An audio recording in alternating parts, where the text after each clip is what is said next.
তাদের যারা ফেসিবাদী শক্তির প্রাণঘাতী অস্ত্রের সামনে হিমালয়ের মতো দাঁড়িয়ে অন্যায়ের প্রতিবাদ করে মৃত্যুকে আলিঙ্গন করেছে, আহত হয়েছে, পঙ্গুত্ব বরণ করেছে, হারিয়েছে তাদের চোখের দৃষ্টি। সেই সব বীরদের স্মরণ করছি যারা মিথ্যাচার, লুটপাট, স্বৈরতন্ত্রের বিরুদ্ধে এক দফা দাবি নিয়ে দাঁড়িয়েছিল। কৃতজ্ঞতা চিত্তে স্মরণ করছি আপনাদের ভাই বোনদের, আপনাদের সন্তানদের যারা এই বিপ্লবে অংশগ্রহণ করেছিল।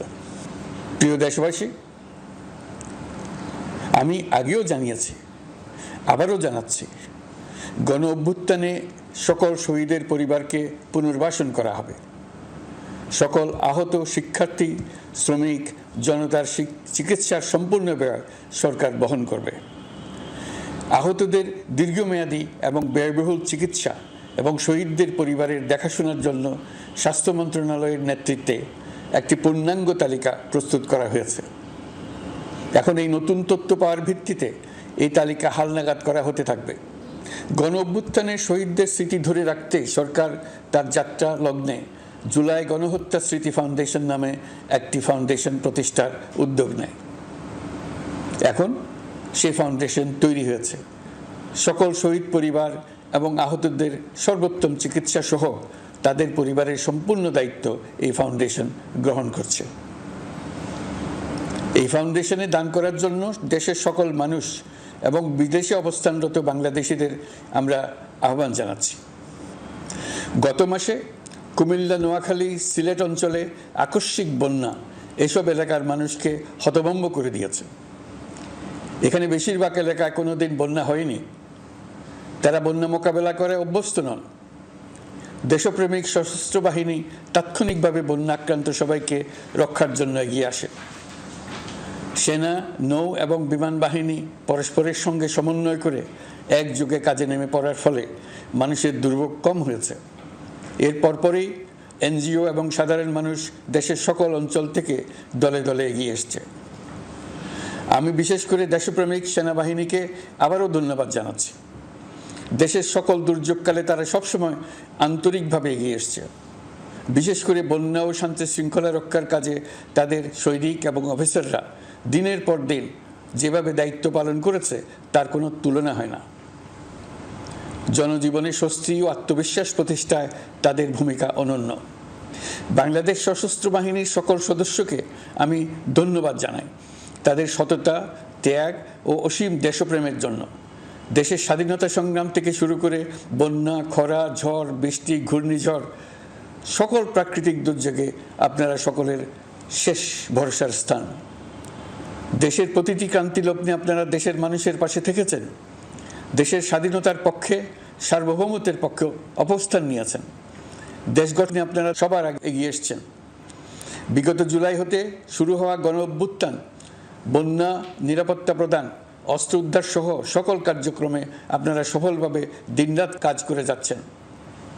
সরকার ও জনগণের পক্ষ থেকে আমি আপনাদের প্রতি কৃতজ্ঞতা জানাচ্ছি। বন্যা আমাদের জনজীবনে আরেকটি দিক উন্মোচন করল। দেশের সকল জায়গায় মানুষের সক্রিয় সহানুভূতির জোয়ার উঠেছিল অবিশ্বাস্য মাত্রায়। ব্যবসায়ী, অর্থবান ব্যক্তিরা যেমন তাদের অর্থ নিয়ে স্বতঃস্ফূর্তভাবে এগিয়ে এসেছিল, তেমনি দেশের বিভিন্ন প্রান্তের সাধারণ মানুষ, স্কুল, কলেজ, বিশ্ববিদ্যালয়ের ছেলেমেয়েরা জোয়ারের ঢলের মতো যার যার সামর্থ্য নিয়ে এগিয়ে এসছে। অনেকেই ছুটে গেছে বন্যার্তদের সহযোগিতা করার জন্য। এনজিওরা বিভিন্ন জায়গা থেকে ছুটে গেছে তাদের সহায়তা নিয়ে। তাদের কাজে অনুপ্রাণিত হয়ে আমি এনজিও নেতাদের সঙ্গে বৈঠক করেছি কিভাবে সরকার তাদের কাজের সঙ্গে সরকারের উদ্যোগকে সমন্বিত করতে পারে, সেটার কাঠামো তৈরি করে দেওয়ার জন্য। বন্যা এখন চলে গেছে, কিন্তু পুনর্বাসনের কঠিন কাজ আমাদের সামনে রয়ে গেছে। সকলের সহযোগিতায় আমরা পুনর্বাসনের কাজটি সফলভাবে সমাধান করতে চাই। আইন শৃঙ্খলা পরিস্থিতির উন্নতির জন্য আমরা দিনরাত পরিশ্রম করে যাচ্ছি। যে সমস্ত ভাই বোনেরা তাদের গত 16 বছরের বেদনা জানিয়ে তার প্রতিকার পাওয়ার জন্য আমার অফিস এবং সচিবালয়ের অফিস সমূহের সামনে প্রতিদিন ঘেরাও কর্মসূচি দিয়ে আমাদের কাজকর্ম ব্যাহত করছিলেন, তারা আমার আহ্বানে সাড়া দিয়ে ঘেরাও কর্মসূচির থেকে বিরত হয়েছেন বটে, তবে অন্যত্র আবার তারা তাদের কর্মসূচি দিয়ে যাতায়াতে ব্যাঘাত সৃষ্টি করছেন। আমি কথা দিচ্ছি, আপনাদের ন্যায্য আবেদনের কথা আমরা ভুলে যাব না। আমরা সকল অন্যায়ের প্রতিকারের জন্য প্রতিশ্রুতিবদ্ধ। আমরা আমাদের দায়িত্বকালে যথাসম্ভব সব সমস্যার সমাধানের চেষ্টা করব। আমি আবারও অনুরোধ করছি, আপনারা যাতায়াতে ব্যাঘাত সৃষ্টি থেকে বিরত থাকুন। জাতি আপনাদের প্রতি কৃতজ্ঞ থাকবে। তৈরি পোশাক, ওষুধ শিল্প, এইসব এলাকায় শ্রমিক ভাই বোনেরা তাদের অভিযোগ জানানোর জন্য ক্রমাগতভাবে এই শিল্পের কার্যক্রম পরিচালনা বন্ধ রাখতে বাধ্য করছেন। এটা আমাদের অর্থনীতিতে যে নেতিবাচক প্রভাব ফেলবে সেটা মোটেই কাম্য নয়। এমনিতেই ছাত্র শ্রমিক জনতার বিপ্লবের পর যে অর্থনীতি আমরা পেয়েছি সেটা নিয়ম নীতিবিহীন দ্রুত ক্ষীয়মান একটা অর্থনীতি। প্রাতিষ্ঠানিক কাঠামো প্রায় ধ্বংসপ্রাপ্ত। বৈদেশিক মুদ্রার রিজার্ভ তলানিতে গিয়ে ঠেকেছে। আমরা এই অর্থনীতিতে প্রাণ সঞ্চারের চেষ্টা করছি, আমাদের উদ্যোগে সাড়াও পাচ্ছি। ঠিক এই সময়ে আমাদের শিল্প কারখানাগুলো বন্ধ হয়ে যাক, অকার্যকর হয়ে যাক, এটা আমাদের অর্থনীতিতে বিরাট আঘাত পড়বে। সেটা কিছুতেই আমাদের কাম্য হতে পারে না। শ্রমিক ভাই বোনদের অনেক দুঃখ আছে, কিন্তু সেই দুঃখ প্রকাশ করতে গিয়ে আপনাদের মূল জীবিকা বন্ধ হওয়ার উপক্রম হলে সেটা ঠিক হবে না। দেশের অর্থনীতি ধ্বংসপ্রাপ্ত হলে সেটা ঠিক হবে না। শ্রমিক মালিক উভয়ের পক্ষে আলোচনা করে এইসব সমস্যার সমাধান আমরা অবশ্যই বের করব। আপনারা কারখানা খোলা রাখুন, অর্থনীতির চাকা সচল রাখুন, দেশের অর্থনীতিকে সোজা হয়ে দাঁড়াতে দিন। আমরা আপনাদের সমস্যার স্থায়ী সমাধান বের করার জন্য সর্বশক্তি প্রয়োগ করব। মালিক পক্ষের কাছে আমাদের আবেদন, আপনারা শ্রমিকদের সঙ্গে বোঝাপড়া করুন, কারখানা সচল রাখুন, অর্থনীতির দুর্বল স্বাস্থ্যকে সবল করে তুলুন। ওষুধ শিল্প এবং তৈরি পোশাক শিল্প দেশের গৌরব। এর মাধ্যমে আমাদের শ্রমিক ভাই বোনেরা তাদের কর্মকুশলতা বিশ্বকে মুগ্ধ করেছে। এর সাফল্য এখন থমকে আছে। আমরা এই দুই শিল্পকে তাদের সম্ভাব্য শীর্ষে নিয়ে যেতে চাই। দুর্বল করার তো প্রশ্নই ওঠে না। এই দুই শিল্পের কোথায় কোথায় বাধা আছে, সমস্যা আছে, সেগুলো চিহ্নিত করে তাকে বাধামুক্ত করতে চাই। আমরা বিদেশি ক্রেতাদের একত্রিত করে তাদের সহযোগিতা চাইব, যেন বাংলাদেশের এই শিল্প দুটি বিশ্বের অন্যান্য দেশের চাইতে বেশি আস্থাযোগ্য হয়ে গড়ে উঠতে পারে। সব কিছুই সম্ভব যদি আমরা শ্রমিক মালিক সম্পর্কটা একটা নির্ভরযোগ্য, আনন্দদায়ক করে গড়ে তুলতে পারি। আমাদের সরকারের প্রথম মাস কাটল, দ্বিতীয় মাস থেকে আমরা নতুন বাংলাদেশ গড়ার ভিত্তি হিসেবে নতুন শ্রমিক মালিক সম্পর্কের সূচনা করতে চাই। এটা দেশের সবার কাম্য। দেশের নতুন প্রজন্ম নির্ভয়ে যেন তাদের ভবিষ্যৎ নিয়ে এগিয়ে যেতে পারে, আমরা সেই লক্ষ্যে কাজ করছি। আমাদের দায়িত্ব অনেক। ন্যায়ভিত্তিক একটা সমাজ গড়ে তোলার জন্য একসাথে অনেকগুলো কাজ আমাদের হাত দিতে হবে। 1 জুলাই থেকে 5 আগস্ট পর্যন্ত ছাত্র জনতার গণ আন্দোলনকে দমন করতে যেসব ফৌজদারি মামলা দায়ের করা হয়েছিল, এর মধ্যে হত্যা মামলা ছাড়া বাকি প্রায় সকল মামলা প্রত্যাহার করা হয়েছে। এইসব মামলায় গ্রেফতারকৃত সকলে মুক্তি পেয়েছে। দায়িত্ব গ্রহণের শুরুতেই অন্তর্বর্তীকালীন সরকার বিচার বিভাগের বড় সংস্কারের কাজে হাত দিয়েছে। যোগ্যতম ব্যক্তিকে প্রধান বিচারপতি নিয়োগ দেওয়াতে মানুষের মনে নতুন আশার সঞ্চার হয়েছে। আপিল বিভাগের বিচারপতি নিয়োগ, অ্যাটর্নি জেনারেল নিয়োগ এবং অন্যান্য নিয়োগগুলি অতি গুরুত্বপূর্ণ নিয়োগ, যেগুলো সবকটাই সম্পন্ন হয়েছে। সন্ত্রাস দমন আইন ও ডিজিটাল সাইবার নিরাপত্তা আইনে দায়েরকৃত মিথ্যা হয়রানিমূলক মামলাগুলো প্রত্যাহার করা হচ্ছে। সাইবার নিরাপত্তা আইন সহ বাংলাদেশে বিদ্যমান সকল কালো আইনের তালিকা করা হয়েছে। অতি সত্বর এই সকল কালো আইন বাতিল ও প্রযোজ্য ক্ষেত্রে সংশোধন করা হবে। সাংবাদিক সাগর রনি হত্যাকাণ্ড সহ বহুল আলোচিত 5টি হত্যাকাণ্ডের তদন্ত ও বিচার অগ্রাধিকার ভিত্তিতে ও দ্রুততম সময়ে নিষ্পত্তির জন্য সহায়তা প্রদান করা হচ্ছে। সম্প্রতি আমরা বলপূর্বক গুম থেকে সকল ব্যক্তির সুরক্ষার জন্য আন্তর্জাতিক কনভেনশনের সনদে স্বাক্ষর করেছি। ফলে স্বৈরাচার দ্বারা প্রতিষ্ঠিত গুম সংস্কৃতির সমাপ্তি ঘটানোর জন্য আন্তর্জাতিকভাবে আমরা প্রতিজ্ঞাবদ্ধ হলাম। এছাড়া আমরা ফেসিবাদ শাসনের 15 বছরে গুমের প্রতিটি ঘটনা তদন্ত করার জন্য পৃথক একটা কমিশন গঠন করছি। যেসব পরিবার তাদের নিখোঁজ পিতা, স্বামী, পুত্র এবং ভাইদের পাওয়ার জন্য বছরের পর বছর যন্ত্রণার সাথে অপেক্ষা করছেন, আমরা আপনাদের বেদনায় সমবেথী। আয়নাঘরগুলো বন্ধ করে দেওয়া হয়েছে এবং সেই সাথে বের হয়ে আসছে ফ্যাসিস্ট হাসিনা সরকারের গুমের শিকার ভাই বোনদের কষ্ট ও যন্ত্রণা গাথা। আমাদের তরুণ প্রজন্মের ভবিষ্যৎ যেন উজ্জ্বল হয় সেটা নিশ্চিত করতে শিক্ষা ব্যবস্থার দিকে আমাদের পূর্ণ নজর রয়েছে। ইতোমধ্যে প্রথম শ্রেণী থেকে দ্বাদশ শ্রেণী পর্যন্ত বর্তমানের ত্রুটিপূর্ণ শিক্ষাক্রম পরিবর্তন করা হয়েছে। বই সংশোধন ও পরিমার্জনের কাজ শেষ পর্যায়ে আছে। এই সংস্কারের কাজ অব্যাহত থাকবে। বিশ্ববিদ্যালয়সমূহের উচ্চ প্রশাসনিক পদগুলো পূরণ করে শিক্ষা কার্যক্রম স্বাভাবিক করার কাজ দ্রুত গতিতে এগিয়ে চলেছে। বেসরকারি শিক্ষা প্রতিষ্ঠানগুলোর পরিচালনা বোর্ডে দখলদারিত্বের রাজনীতি বন্ধ করার ব্যবস্থাও নেওয়া হয়েছে। আপনারা নিশ্চয় লক্ষ্য করেছেন, আমাদের প্রথম মাসে দেশের প্রায় সকল বিশ্ববিদ্যালয়ের উপাচার্য এবং উপাচার্য মহোদয়গণ পদত্যাগ করেছেন। উচ্চশিক্ষার ক্ষেত্রে এটা বিরাট শূন্যতার সৃষ্টি করেছে।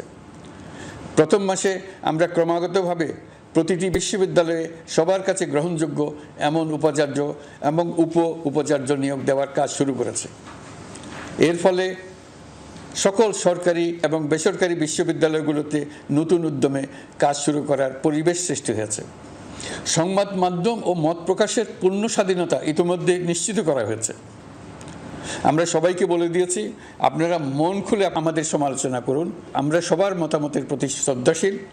মিডিয়া যাতে কোনো রকম বাধা বিপত্তি ছাড়া নির্বিঘ্নে তাদের কাজ করতে পারে সেজন্য একটা মিডিয়া কমিশন গঠন করা সরকারের সক্রিয় বিবেচনাধীন।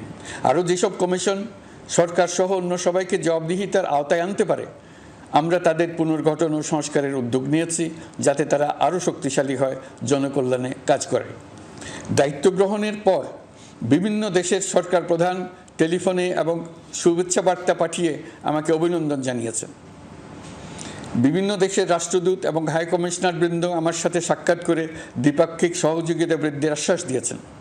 আমার অনুরোধে সংযুক্ত আরব আমিরাতের 57 জন বাংলাদেশি যারা ফ্যাসিবাদ বিরোধী বিক্ষোভে অংশগ্রহণ করা বিভিন্ন মেয়াদে কারাদণ্ডে দণ্ডিত হয়েছিলেন, তাদের সাধারণ ক্ষমা ঘোষণা করেছেন সে দেশের সরকার। ইতিমধ্যে তাদের কয়েকজন দেশে ফিরে এসেছেন। এই ক্ষমা প্রদর্শন ছিল অতি বিরল একটি ঘটনা। এই জন্য আমি সংযুক্ত আরব আমিরাতের রাষ্ট্রপতি শেখ মোহাম্মদ বিন জায়েদ আল নাহিয়ানকে ধন্যবাদ ও কৃতজ্ঞতা জানিয়েছি আপনাদের সবার পক্ষ থেকে। যে সমস্ত সরকার প্রধানের সঙ্গে আমার টেলিফোনে যোগাযোগ হয়েছে তাদের মধ্যে রয়েছেন ভারতের প্রধানমন্ত্রী নরেন্দ্র মোদী, পাকিস্তানের প্রধানমন্ত্রী শাহবাজ শরীফ। আমরা ভারত এবং অন্যান্য প্রতিবেশী রাষ্ট্রসমূহের সঙ্গে সুসম্পর্ক চাই, তবে সেই সম্পর্ক হতে হবে ন্যায্যতা এবং সমতার ভিত্তিতে। ভারতের সাথে আমরা ইতিমধ্যে বন্যা মোকাবেলায় উচ্চ পর্যায়ে দ্বিপাক্ষিক সহযোগিতার আলোচনা শুরু করেছি। দক্ষিণ এশিয়ায় আঞ্চলিক সহযোগিতা বৃদ্ধির লক্ষ্যে আমি সার্ক রাষ্ট্রগোষ্ঠী পুনর্জীবিত করার উদ্যোগ নিয়েছি। আমরা চাই আমাদের দেশ যেন একটি গণতান্ত্রিক দেশ হিসেবে বিশ্বের কাছে সম্মানের সাথে পরিচিত হয়। দেশের পরিকল্পনা যেন দেশের মানুষ কেন্দ্রিক হয়, কোনো নেতা বা দল কেন্দ্রিক না হয়। আমরা স্বৈরাচারী হাসিনা সরকারের অহেতুক কোটি কোটি টাকা ব্যয়ের প্রকল্প বাস্তবায়িত হতে দেখেছি, যেগুলো কখনোই দেশের মানুষের জন্য ছিল না, বরং এর সাথে জড়িত ছিল কুৎসিত আমিত্ব এবং বিশাল আকারের চুরি। চলমান এবং প্রস্তাবিত সকল উন্নয়ন প্রকল্পগুলোর যাচাই বাছাই করার কাজ ইতিমধ্যে আমরা শুরু করেছি। প্রকল্প বাস্তবায়নের পর্যায় বিবেচনা করে বাকি কাজে ব্যয়ের সাশ্রয় এমনকি প্রয়োজন মতে তা বাতিল করার কথা বিবেচনা করা হবে। দেশের মানুষকে আর ফাঁকি দেওয়া চলবে না। কর্মসংস্থান তৈরি করবে এমন প্রকল্পগুলোকে আমরা অগ্রাধিকার দেব। লুটপাট ও পাচার হয়ে যাওয়া অর্থ ফিরিয়ে আনার উদ্যোগ আমরা নিয়েছি। আর্থিক খাতে শৃঙ্খলা ফিরিয়ে আনতে একটা ব্যাংকিং কমিশনও গঠন করার উদ্যোগ নেওয়া হয়েছে। বিভিন্ন ব্যাংকের পরিচালনা পরিষদ পুনর্গঠন করা হয়েছে। ব্যাংকিং খাতে এই এক মাসে বিরাট পরিবর্তন এসেছে, আপনারা নিশ্চয়ই সেটা লক্ষ্য করেছেন। আমরা এই খাতে নিয়মনীতি প্রতিষ্ঠা করতে পেরেছি। আরও অনেক কাজ বাকি রয়ে গেছে। প্রথম মাসের কাজ হিসেবে শুধু প্রধান কাজগুলো করেছি, তার সঙ্গে রয়েছে আরও অনেক পরবর্তী কাজ। ফ্যাসিবাদী সরকার লুটপাট করার জন্য নতুন করে 60,000 কোটি টাকা ছাপিয়ে বাজারে ছাড়ার কারণে মুদ্রাস্ফীতির শিকার হয়েছে দেশের মানুষ। এই অতুলনীয় মুদ্রাস্ফীতি নিয়ন্ত্রণ অন্তর্বর্তী সরকারের অন্যতম প্রধান লক্ষ্য। মুদ্রাস্ফীতি নিয়ন্ত্রণের লক্ষ্যে পলিসি সুদের হার বৃদ্ধি করে 9% উন্নীত করা হয়েছে। মূল্যস্ফীতি থেকে সাধারণ মানুষকে সুরক্ষা দেওয়ার উদ্দেশ্যে ওএমএস খাদ্য বান্ধব কর্মসূচি সহ সুলভ মূল্যে প্রান্তিক মানুষের কাছে নিত্য প্রয়োজনীয় দ্রব্য সরবরাহ চলমান রাখা হয়েছে। মূল্যস্ফীতি মোকাবেলায় চলতি অর্থ বছরে চাল ও গম আমদানির জন্য 5,800 কোটি টাকা, আভ্যন্তরীণ সংগ্রহের জন্য 8,900 কোটি টাকা এবং খাদ্য ভর্তুকির 3টি প্রোগ্রামের জন্য 7,360 কোটি টাকা বরাদ্দ রাখা হয়েছে। বিভিন্ন স্টেক হোল্ডারের সাথে সভা করে মূল্যস্ফীতি নিয়ন্ত্রণের করণীয়সমূহ চিহ্নিত করা হয়েছে। পরিচালন ও উন্নয়ন ব্যয় যৌক্তিক পরিমাণে হ্রাস করার জন্য কার্যক্রম গ্রহণ করা হয়েছে। কৃষিপণ্য উৎপাদনের জন্য সার আমদানির ক্ষেত্রে প্রয়োজনীয় বৈদেশিক মুদ্রার সরবরাহ নিশ্চিত করার পদক্ষেপ নেওয়া হয়েছে।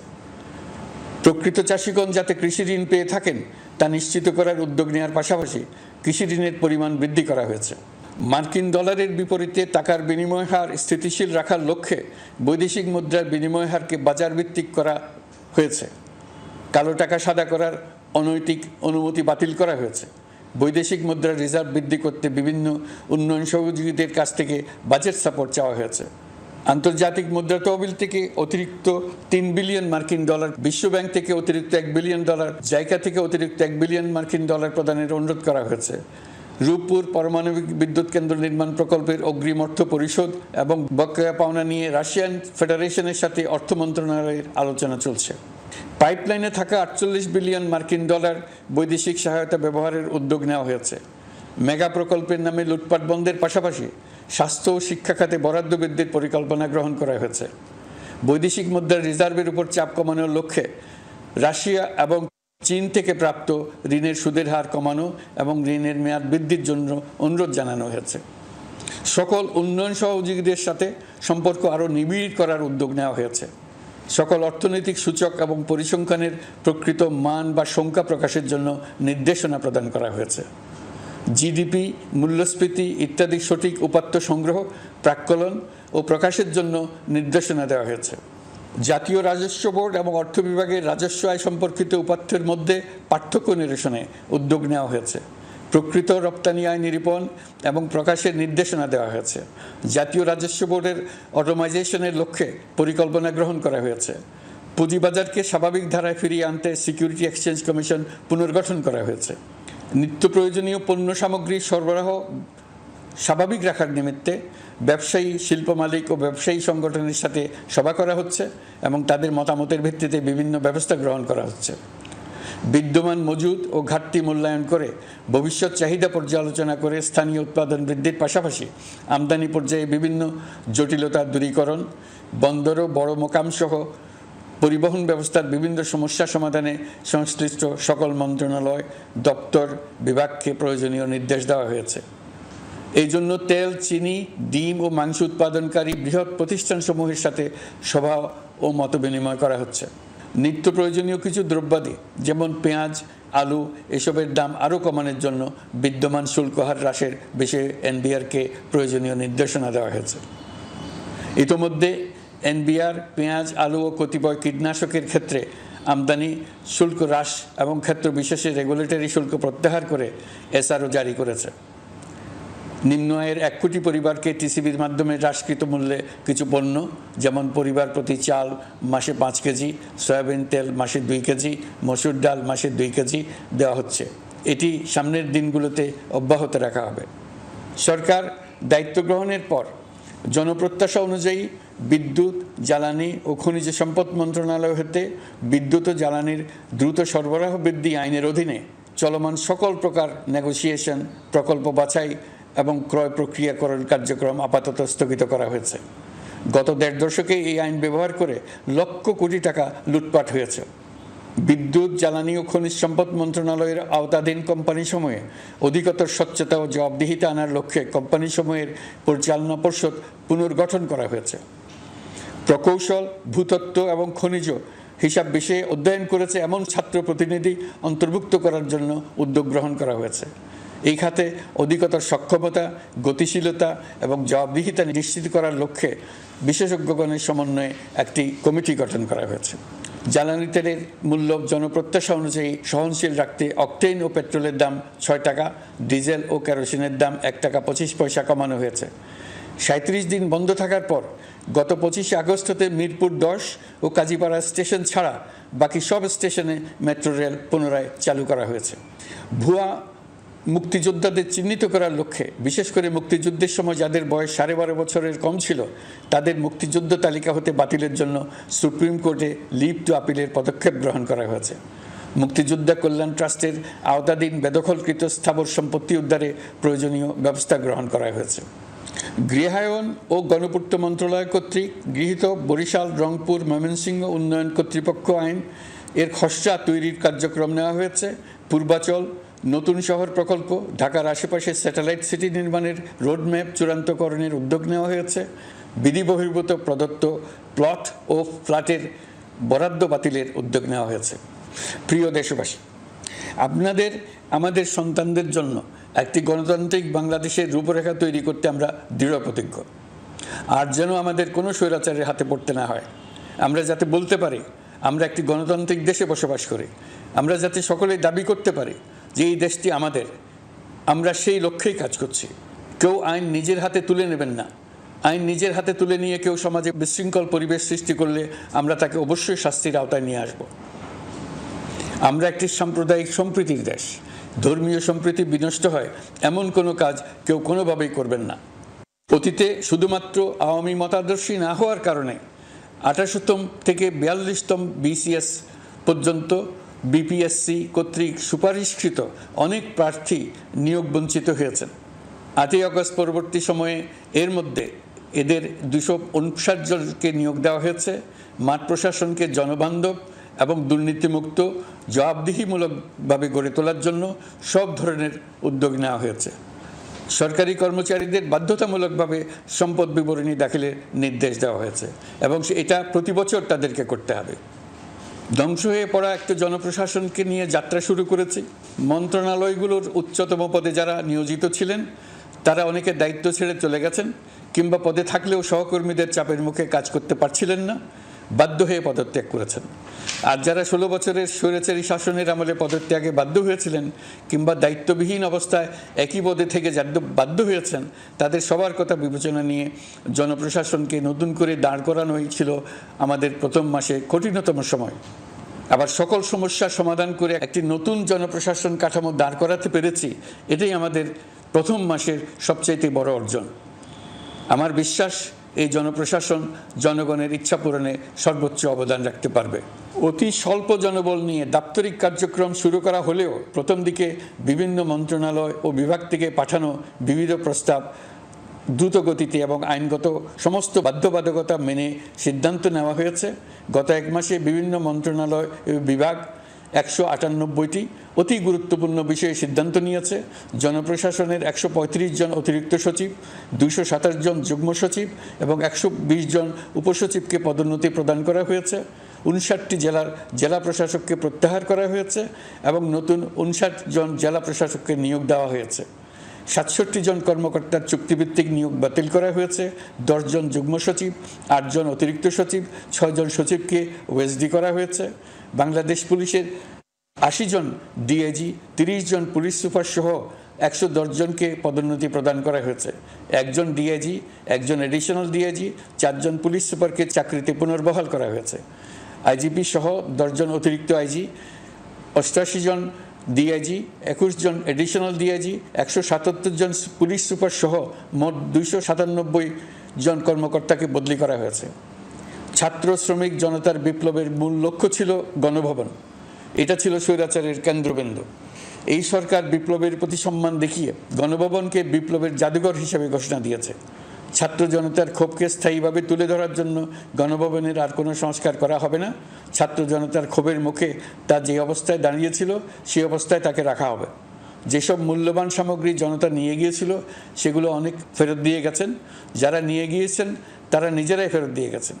তাদের আমরা দেশবাসীর পক্ষ থেকে ধন্যবাদ জানাচ্ছি। আরও কিছু জিনিস পাওয়া যায়নি, যারা নিয়ে গেছেন তাদের কাছে আমাদের অনুরোধ থাকবে তারা যেন এইসব সামগ্রী ফেরত দিয়ে যান। আমরা উল্লেখ করব এইসব বিক্ষুব্ধ জনতা নিয়ে গিয়েছিল, কিন্তু বিজয়ের পর তারা আবার জাদুঘরের প্রতি সম্মান দেখিয়ে এগুলো ফেরত দিয়ে গিয়েছেন। আমরা নতুন বাংলাদেশকে একটা পরিবেশ বান্ধব এবং জীববৈচিত্র্যময় দেশ হিসেবে গড়ে তোলার উদ্যোগ নিয়েছি। এটি তরুণদের আকাঙ্ক্ষা, আমাদের সবারই আকাঙ্ক্ষা। সেই লক্ষ্যে আমি প্রথমেই একটি ক্ষুদ্র পদক্ষেপ নিয়েছি। আমার বাসভবন এবং সমগ্র সচিবালয়ে প্লাস্টিকের পানির বোতল ব্যবহার নিষিদ্ধ করেছে। ইতিমধ্যে সুপার শপগুলোতে পলিথিনের শপিং ব্যাগ ব্যবহার বন্ধ করার উদ্যোগ নেওয়া হয়েছে। গত কয়েক দশকে যে পরিমাণ নদী দূষণ হয়েছে, আমরা তা বন্ধ করার উদ্যোগ নিয়েছি। আমরা সংস্কার চাই। আমাদের একান্ত অনুরোধ, আমাদের উপর যে সংস্কারের গুরু দায়িত্ব দিয়েছেন, সেই দায়িত্ব দিয়ে আপনারা দর্শকের গ্যালারিতে চলে যাবেন না। আপনারা আমাদের সঙ্গে থাকুন, আমরা একসঙ্গে সংস্কার করব। এটা আমাদের সবার দায়িত্ব। আপনারা নিজ নিজ জগতে সংস্কার আনুন। একটা জাতির সংস্কার শুধু সরকারের সংস্কার হলে হয় না। আপনি ব্যবসায়ী হলে আপনার ব্যবসায়ী সংস্কার আনুন। ব্যবসায়ী গোষ্ঠীরা তাদের নিজ নিজ সমিতির মাধ্যমে সংস্কার আনুন। সমিতিতে সংস্কার আনুন। নতুন করে সমিতি গঠনতন্ত্র সংশোধন করুন। আপনি শ্রমিক হলে আপনার ক্ষেত্রে আপনি সংস্কার করুন। আপনি রাজনৈতিক নেতাকর্মী হলে আপনার ক্ষেত্রে সংস্কার করুন। আপনি প্রতিষ্ঠান প্রধান হলে আপনার প্রতিষ্ঠানে সংস্কার আনুন। আমি এটাকে সুযোগ হিসেবে গ্রহণ করার জন্য সবাইকে আহ্বান জানাচ্ছি। এই সংস্কারের মাধ্যমে আমরা জাতি হিসেবে নতুনভাবে যাত্রা শুরু করতে চাই। আমাদের এই যাত্রা আমাদেরকে পৃথিবীর একটা সম্মানিত জাতি হিসেবে প্রতিষ্ঠিত করুক, এটাই আমাদের সবার কাম্য, এটাই আমাদের সবার লক্ষ্য। গত এক মাসে আমি বেশ কিছু রাজনৈতিক দলের সঙ্গে পৃথকভাবে বসছি, তাদের সঙ্গে মতামত বিনিময় করেছি। তারা আমাদের উৎসাহিত করেছেন, ছাত্র শ্রমিক জনতার বিপ্লবের লক্ষ্যের প্রতি সমর্থন জানিয়েছেন, সংস্কারের কাজে পূর্ণ সহযোগিতার দেওয়ার আশ্বাস দিয়েছেন। আমি দেশের বিশিষ্ট সম্পাদক বৃন্দের সঙ্গে মত বিনিময় করেছি, তারাও সংস্কারের কাজে পূর্ণ সহযোগিতা দেওয়ার আশ্বাস দিয়েছেন। তারা বিভিন্ন বিষয়ে মূল্যবান পরামর্শ দিয়েছেন। সবার পরামর্শ নিয়ে এখন আমাদের অগ্রসর হওয়ার পালা। আমি বিশিষ্ট ব্যবসায়ীদের সঙ্গে বৈঠক করেছি, তাদের কাছে আমাদের সরকারের লক্ষ্যগুলো ব্যাখ্যা করেছি, তারাও আমাদের লক্ষ্যের সঙ্গে একমত প্রকাশ করেছেন। আপনারা জানেন, ছাত্র শ্রমিক জনতার ঐতিহাসিক জুলাই গণ অভ্যুত্থানের মুখে এবং হাজারো মানুষের আত্মদানের বিনিময়ে বাংলাদেশে ফ্যাসিস্ট সরকারের পতন হয়েছে। এই গণ অভ্যুত্থানের বার্তা ও আকাঙ্ক্ষা বাস্তবায়নের জন্য একটি অভূতপূর্ব সময় ও সুযোগ আমরা এর মধ্য দিয়ে অর্জন করেছি। এর বাস্তবায়ন তথা বাংলাদেশের ফ্যাসিজম বা স্বৈরতান্ত্রিক শাসন পুনরাবৃত্তির আশঙ্কা রোধ এবং জনমালিকানা ভিত্তিক কল্যাণমুখী জনস্বার্থে নিবেদিত একটি রাষ্ট্র ব্যবস্থা প্রবর্তনের লক্ষ্যে কিছু জাতীয় ভিত্তিক সংস্কার সম্পন্ন করা জরুরি হয়ে পড়েছে। উক্ত সংস্কার ভাবনার অন্যতম কেন্দ্রবিন্দু হচ্ছে সুষ্ঠু নির্বাচন ব্যবস্থা, সুশাসন প্রতিষ্ঠা করা। আমরা যেহেতু জনগণের ভোটাধিকার ও জনগণের মালিকানায় বিশ্বাস করি, সেহেতু নির্বাচন ব্যবস্থার উন্নয়নে আমাদের সংস্কার ভাবনায় গুরুত্ব পেয়েছে অধিক। আমরা মনে করি নির্বাচনের নামে সংখ্যাগরিষ্ঠতার একাধিপত্য ও দুঃশাসন মানুষের উপর চাপিয়ে দেওয়া বা এর মাধ্যমে এক ব্যক্তি বা এক পরিবার বা কোনো গোষ্ঠীর কাছে সকল ক্ষমতা কক্ষীগত করে রাখার কোনো ক্রমেই গ্রহণযোগ্য নয়। এসব আশঙ্কা রোধ করার জন্য নির্বাচনের সাথে সম্পর্কিত নির্বাচন কমিশন সহ অন্যান্য প্রতিষ্ঠানগুলোর সংস্কারের কথা আমরা ভাবছি। নির্বাচন ব্যবস্থার সাথে সম্পর্কিত প্রতিষ্ঠান হিসেবে পুলিশ প্রশাসন, জনপ্রশাসন, বিচার প্রশাসন, দুর্নীতি দমন কমিশন এই 4টি প্রতিষ্ঠানের সংস্কার করা সুষ্ঠু ও অবাধ নির্বাচনের জন্য অপরিহার্য। এসব প্রতিষ্ঠানের সংস্কার জনমালিকানা ভিত্তিক, জবাবদিহিমূলক এবং কল্যাণমূলক রাষ্ট্র ব্যবস্থা প্রতিষ্ঠায় অবদান রাখবে বলে আমি বিশ্বাস করি। এর পাশাপাশি সমাজের সকল স্তরের মানুষের প্রতিনিধিত্ব ও স্বার্থ নিশ্চিত করার জন্য এবং জুলাই গণ অভ্যুত্থানের বার্তাকে প্রতিফলিত করার জন্য সাংবিধানিক সংস্কারের প্রয়োজন আমরা অনুভব করছি। এসব বিষয়ে সংস্কার করার প্রাথমিক পদক্ষেপ হিসেবে আমরা প্রাথমিকভাবে 6টি কমিশন গঠন করার সিদ্ধান্ত নিয়েছি। এসব কমিশনের কাজ পরিচালনার জন্য বিষয়ভিত্তিক অভিজ্ঞতা বিবেচনা করে 6 জন বিশিষ্ট নাগরিকের নেতৃত্বে এই কমিশনগুলো পরিচালনা করার দায়িত্ব দিয়েছি। এরপর আরও বিভিন্ন বিষয়ে কমিশন গঠন করার প্রক্রিয়া আমরা অব্যাহত রাখব। নির্বাচন ব্যবস্থা সংস্কার কমিশনের প্রধান হিসেবে দায়িত্ব পালন করবেন ডক্টর বদিউল আলম মজুমদার। পুলিশ প্রশাসন সংস্কার কমিশনের প্রধান হিসেবে কাজ করবেন জনাব সরফরাজ চৌধুরী। বিচার বিভাগ সংস্কার কমিশনের প্রধান হিসেবে দায়িত্ব পালন করবেন বিচারপতি শাহ আবু নাঈম মমিনুর রহমান। দুর্নীতি দমন সংস্কার কমিশনের প্রধান হিসেবে দায়িত্ব পালন করবেন ডক্টর ইফতেখারুজ্জামান। জনপ্রশাসন সংস্কার কমিশনের প্রধান হিসেবে দায়িত্ব পালন করবেন জনাব আব্দুল মুহিত চৌধুরী। সংবিধান সংস্কার কমিশনের প্রধান হিসেবে দায়িত্ব পালন ডক্টর শাহদিন মালিক। এসব কমিশনের অন্য সদস্যদের নাম কমিশন প্রধানদের সাথে আলোচনা করে ঠিক করা হবে। কমিশনগুলোর আলোচনা ও পরামর্শ সভায় উপদেষ্টা পরিষদের সদস্য, ছাত্র, শ্রমিক জনতা আন্দোলনের প্রতিনিধি, নাগরিক সমাজ ও রাজনৈতিক দলের প্রতিনিধিরা উপস্থিত থাকবেন। পূর্ণাঙ্গভাবে গঠিত হওয়ার পর কমিশন আনুষ্ঠানিকভাবে তাদের কাজ আগামী 1 অক্টোবর থেকে শুরু করতে পারবে বলে আমি আশা করছি এবং এটি পরবর্তী 3 মাসের মধ্যে সম্পন্ন হবে বলে আমরা ধারণা করছি। কমিশনের রিপোর্টের ভিত্তিতে সরকার পরবর্তী পর্যায়ে প্রধান রাজনৈতিক দলগুলোর সাথে পরামর্শ সভার আয়োজন করবে। চূড়ান্ত পর্যায়ে ছাত্র সমাজ, নাগরিক সমাজ, রাজনৈতিক দলের প্রতিনিধি, সরকারের প্রতিনিধি নিয়ে ব্যাপক ভিত্তিক 3 থেকে 7 দিন ব্যাপী একটি পরামর্শ সভার ভিত্তিতে সংস্কার ভাবনার রূপরেখা চূড়ান্ত করা হবে। এতে এই রূপরেখা কিভাবে বাস্তবায়ন হবে তার একটি ধারণাও দেওয়া হবে। এই আয়োজন জুলাই গণ অভ্যুত্থানের বার্তা বাস্তবায়ন ও রাষ্ট্র পুনর্নির্মাণ তাগিদের ঐক্যবন্ধনে গোটা জাতিকে শক্তিশালী ও আশাবাদী করে তুলবে বলে আমাদের বিশ্বাস। প্রিয় দেশবাসী, আমাদের সামনে অনেক কাজ, সবাই মিলে একই লক্ষ্যে আমরা অগ্রসর হতে চাই। আমাদের মধ্যে, বিশেষ করে আমাদের নতুন প্রজন্মের মধ্যে যে সুপ্ত প্রতিভা লুকিয়ে আছে সেটা যেন বিনা বাধায় রাষ্ট্রের এবং সমাজের সহযোগিতায় প্রকাশ করতে পারি, সেই সুযোগের কাঠামো তৈরি করতে চাই। সকলে মিলে আমাদের পরিবারের প্রতিটি সদস্যকে, সে ঝাড়ুদার হোক, ছাত্র হোক, শিক্ষক হোক, যে কোনো ধর্মের হোক, সবার সমান অধিকার নিশ্চিত করতে চাই। এই হলো আমাদের সংস্কারের মূল লক্ষ্য। আসুন ছাত্র শ্রমিক জনতার এই বিপ্লবের লক্ষ্যকে আমরা দ্রুত বাস্তবায়ন করি। আমাদের প্রথম মাসে আমরা যেই গতিতে, যে উদ্যম নিয়ে কাজ এগিয়ে নিয়ে যাওয়ার কথা চিন্তা করেছিলাম সেটা হয়তো করতে পারিনি বাস্তব অবস্থার পরিপ্রেক্ষিতে। দেশের আইনশৃঙ্খলা পরিস্থিতি স্বাভাবিক রাখা গেলে আশা করি আমরা আমাদের গতি অনেক বাড়াতে পারবো। এই জন্য দেশের সকল মানুষের কাছে, শিক্ষক, ছাত্রছাত্রী, কৃষক, শ্রমিক, পেশাজীবী, বড় ব্যবসায়ী, ক্ষুদ্র ব্যবসায়ী, দিনমজুর, গৃহিণী, সকলের সহযোগিতা চাইছি।